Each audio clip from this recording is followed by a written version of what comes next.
Mr. Weinstein. Thank you, Your Honor. I just hope I get some clarification. Sure, to the extent I can. I'm sure the court understands, but I don't understand. When the state says they have 120 days of direct examination, that's 120 court days, correct?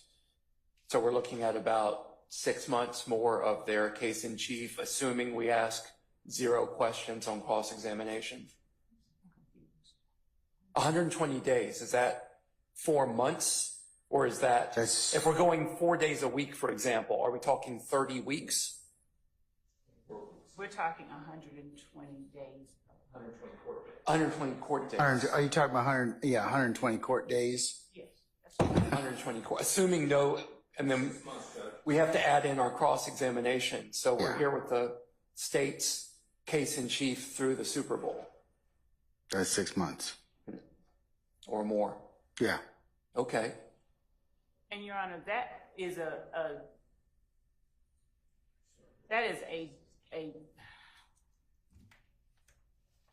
it's not precise, and I can do more. It's as precise as I can give to the court at this moment. And Your Honor, I have stated to the court and to counsel for the defendants where it was that we were trying to conclude this case by. Your Honor, I'm sorry, can I go? Yeah, sure. Your Honor, courts in the 11th Circuit, the 7th Circuit, the 5th Circuit, the 3rd Circuit, the Western District of Pennsylvania, the Northern District of Iowa, the Eastern District of Kentucky, the District of Mass, and I could probably go on and on if I had more time to research, have used the combined power that you have under 403 and 611 to limit witnesses, limit the number of witnesses, and or put time limits on the state. What I sent you this morning, just to clarify, and I should have made it more clear in my email, and that is my fault, was those were not additional arguments or amendments to my arguments. Those were courtesy copies of cases that were cited in the motion or additional cases that I was going to use in my argument. And that was just for the convenience of the state and for the court, so y'all didn't have to pull those up. But they weren't last-minute arguments. But Your Honor, and I'll sit down after this because I do believe that you've already made up your mind.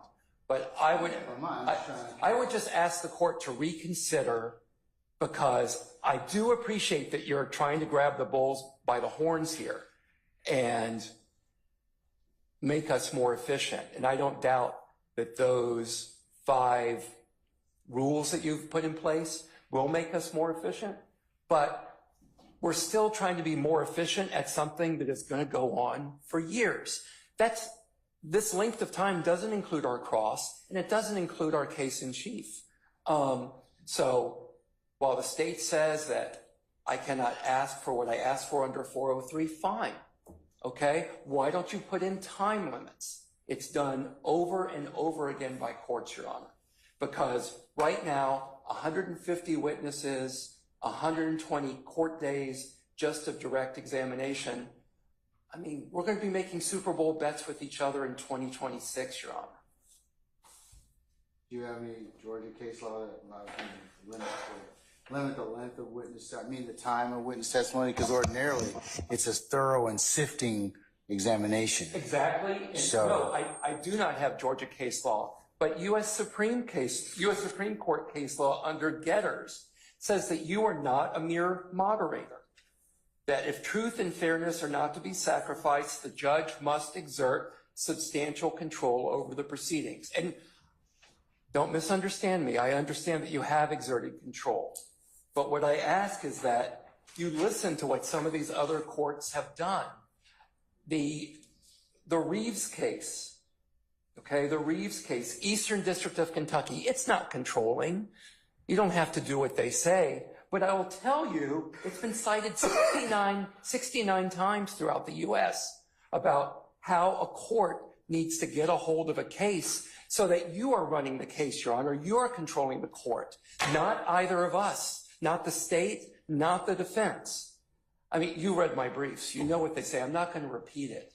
But if you leave it up to us, we're going to do everything that we can to put on as many witnesses as we can to hammer home our case. And unless you put some kind of control, as we can see by another 150 witnesses coming out, unless you exert some type of limit, we are never going to get through this. Even working on the weekends, which I really would rather not do. Even working on the weekends, we're not going to get through this case, Your Honor. And let me add something else, just briefly, and I know you don't want to hear argument, but I want to mention something that wasn't specifically in there. We are losing our jurors.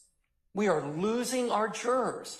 I look over there at them, and they are trying their best. They are trying their hardest. Often they are taking notes, but other times they have just tuned out. Tuned out.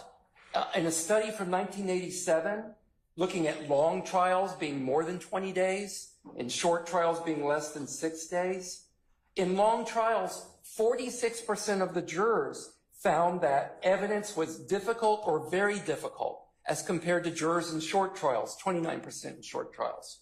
7% of them in long trials said that the evidence and testimony was dull, or I'm sorry, very dull, as compared to 0% in short trials. And then here's the thing I'm most concerned about, Your Honor. In long trials, 46% of jurors had their attention wander quite a bit or occasionally, versus 24% in short trials. We are way beyond a long trial. And these studies were done back in the 80s, And when social scientists have been looking at this, in 2004, under a certain measure of attention span done at UC Irvine, the average attention span that you could focus on something, an average person was 2.5 minutes. Now we're down to 47 seconds. So these jurors in the 80s who found that their attention wandered, they're not even close to not wandering anymore. I'm really afraid that what we're going to end up with is a situation where the jurors are making their decision not based on 2 or 3 years of evidence presentation, but on how well the advocates do in their closing arguments. All right, sir. Thank you for hearing me out on those additional You're very issues. welcome. You're very welcome.